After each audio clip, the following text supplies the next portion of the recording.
to my kitchen. Let's use that buttermilk ricotta cheese that we recently made and make a ricotta cheesecake. It's as easy as can be, and it's easier than I think you think it might be. So let's go see how we make this.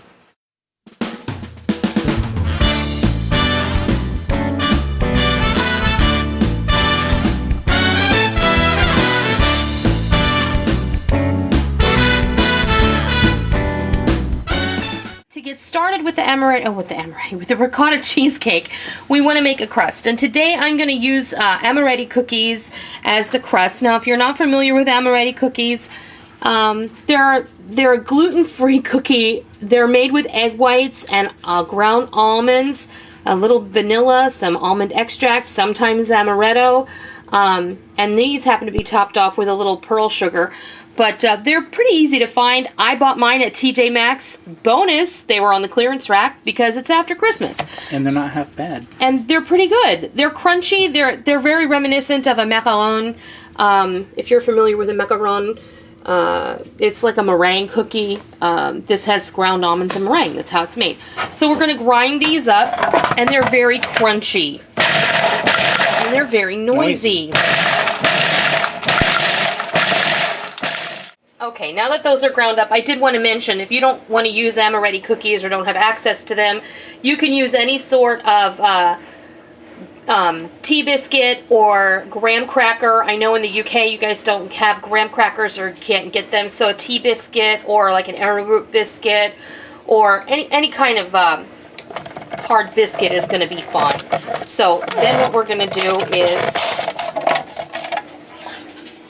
I'm going to add a half a cup of sugar, about a half a teaspoon of salt, because remember, any sweet thing needs a little bit of salt to bring out the sweetness. And then I'm going to go ahead and I'm going to turn this on, and then I'm going to drizzle in a stick of melted butter.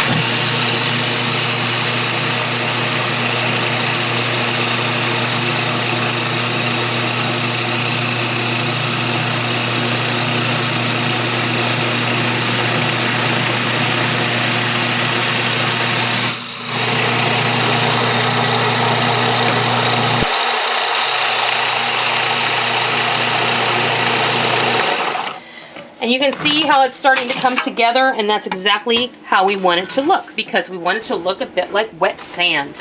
And I think that we have pretty much achieved that. You may have to come in here and give it a scrape down and show it who's boss. But I think for the most part we've got that mixed in fairly well. Okay. Very good. There we go. Okay, let me move this stuff out of the way and I'll be right back and we'll press this into the pan. Okay, I have spread this into the pan, and you want to do that about as evenly as you possibly can. I mean, we're going to fiddle with this, so what you're going to ultimately, what your goal is going to be is if you arrange it with a spoon ahead of time, then you'll have a little bit more of an advantage when you go to press it in there. So we want it to go part way up the sides of the pan. This is just going to give our cheesecake a little stability. A low spot right there. There's a low spot right there. Well, we'll work that out when we get the glass. So, okay, and take a smooth bottomed glass or cup or anything, and kind of press this in there. You want to compact it as well as you can. There we go.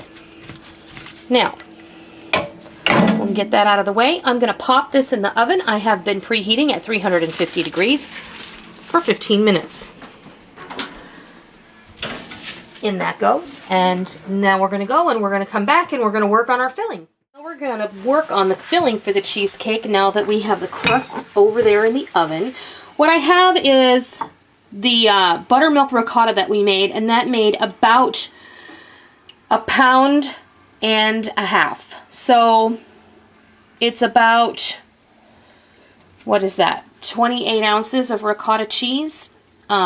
It's a dry ricotta, so I did add a little whey back in there, and then I also weighed it inside of the container, so I don't think the container weighed more than a few ounces. But in any case, we also have 2 bricks of cream cheese that I have softened to room temperature. Everything is at room temperature. The cheese, the ricotta, the eggs, everything I have had sitting out on the counter for a couple of hours.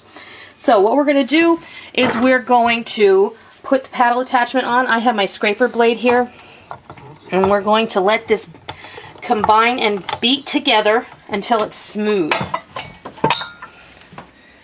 And that's going to take about 5 to 7 minutes. So we're going to do that and we'll be back.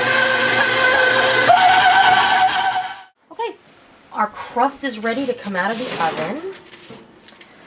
And you see how it looks, it's slightly browned around the edges and it's had time to set. This is exactly where you want it. Now, you're going to need to put this in a larger pan. And Rick has kind of fiddled with this for me because this roasting pan has kind of a divot around the center. And this is the pan that I have, this is a 10-inch spring-form pan, and that's what will fit in. If you have a 9-inch pan, no worries, go ahead and use it. It's going to be fine. Your cheesecake's just going to be a lot thicker. No worries there. You're also going to want to make sure you have some hot water, so get the kettle on, and while you're making your filling, you're just going to set this in here. It's going to cool off just a little bit, and that's fine. So let's go ahead and continue making our filling. Our cheeses are well blended. Oh, sorry, honey. And I let this go, and I let this whip for about 5 minutes, and they have combined very well, and they're smooth, and they're creamy, and I have to tell you, it tastes really good. I know it's just cream cheese and ricotta cheese, but it tastes really good. So I'm going to put this on a medium, and we're going to go ahead and we're going to add our sugar.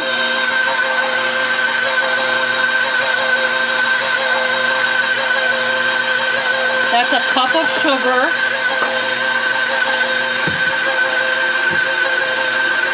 And I'm going to go in with a tablespoon of vanilla. But don't get it on you, like I just did. You smell good now. Yeah, I am. Okay, we'll just add a little makeup for what sploshed out. Okay, get this mixed together well. There we go. Now what we're going to do is we're going to turn it up, and we're going to add in the eggs one at a time until it's fully incorporated.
We're done making our filling. It would be at this point, if you wanted to make this into a chocolate cheesecake, you could add 4 ounces of melted bittersweet chocolate. If you wanted to make this an amaretto cheesecake, you could mix in 1/4 cup of amaretto, which the alcohol will bake out while it's baking. You can just go so many directions with this cheesecake. But the first time you make it, you'll want to make it plain, just so you can see exactly how delicious it is. Now I'm going to try this. It's yummy. Yeah. Okay. Now, I'm going to clear this. I'm going to bring the pan over and we'll pour everything together. I'm going to pour the batter into the cake pan. Just like that.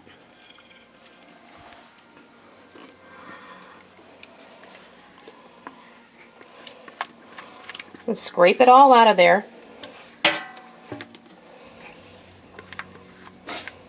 The beautiful part about this cake is we made the ricotta that's gone into it. So really, it really is from scratch. And that is the thing that makes me so pleased about this whole thing. I'm just going to go ahead and I'm going to tap my spatula gently on the top here so that I can even everything out.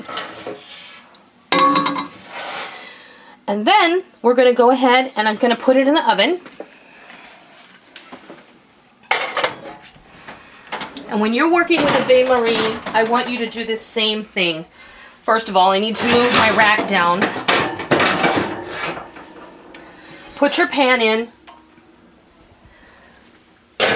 Then put your hot water in. You're going to want the water to come up about halfway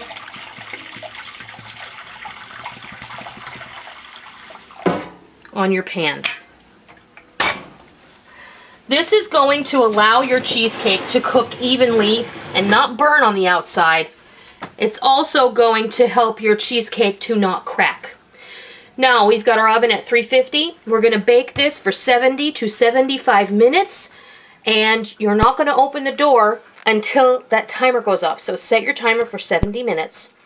When we come back, I'll show you what it's supposed to look like when it's ready to take out. Okay, our timer went off at 70 minutes, and here's what it looks like. Now, I'm going to take the whole pan out. And yes, the top cracked a little, but that's okay. Are you going to turn down a piece of cheesecake because it's cracked on the top? I don't think so. It just makes it all that much more homemade. It's really not a big deal. If you're really upset by the fact that it's cracked on top, cover it with fruit. It's not a big deal. Oops, there, that's better. Alright, so now we have to remove this from the pan, and don't worry about it. It's puffy right now, and it's a little jiggly. I'll show you. You see how it's just ever so slightly jiggly. That's how you want it, okay? Because it's going to deflate a bit as it cools. Now, we have to take it out of the water bath very carefully. Don't burn yourself.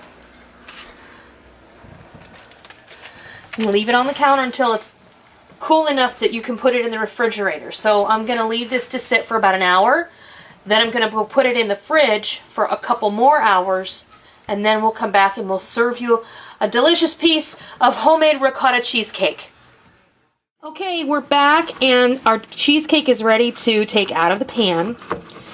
Now I ran my knife around this after it came out of the oven, but now that it's been in the refrigerator, I want to run my knife around it again because there's such a high butter concentration in here in the crust that I want to make sure that it's going to release. So here's the moment of truth. Success. Okay, now that is what your cheesecake should look like, just like that. That's a beautiful thing. We'll move this out of the way here. Okay, the second test. It smells so good. Well, it does. On that crust. Oh, that crust. The second test was the slicing. Now I have a knife and some hot water here. And I'm just going to take a slice.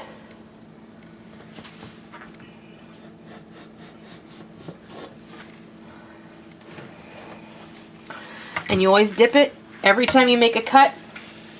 And you wipe your knife off every time you take a cut.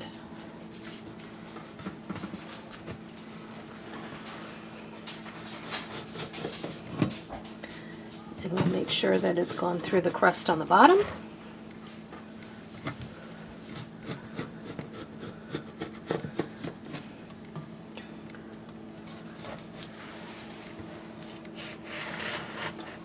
You ready?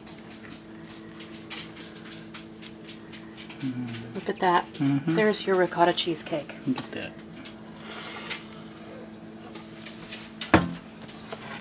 There it is. Thing of beauty. You can choose to serve this just as it is. You can drizzle it with chocolate sauce. You can top it with stewed berries or fresh berries. You can do whatever you like. It's up to you. Now, the final test. What's the final test? Taste. taste test. Now, a ricotta cheesecake is not going to be like a dense New York cheesecake. It's going to be very light. I'm going to let Rick taste first. Very light. Wow. It really is delicious. It's very light. It's fluffy. It has a really good mouthfeel. It's the total opposite of a New York cheesecake, which is dense and cloying and sweet. And I love New York cheesecake, don't get me wrong. But this is much lighter, and it's really delicious in its own right. So, I hope that you give ricotta cheesecake a try now that you see how easy it is to make. I hope that you even try making your own ricotta to put in it. So, I hope you try it. I hope you love it. Until next time, I'll see ya. I'm making another one for the rest of you. So thanks for watching, everyone. I hope you enjoyed today's video, and I hope you learned something, and I hope you're going to give it a try, and I hope that you love it. I know that you will. I also wanted to say, if you're new to my channel, I hope that you'll hit that subscribe button so you don't miss out on any of the fun we have here in our kitchen. And also, you can follow me on Facebook, Twitter, Instagram, Google+, and also on my blog over at blogger.com. There will be links to all of those things in the information bar below. So, I hope that you all have a great day, and make sure that you come back tomorrow. I'll see ya!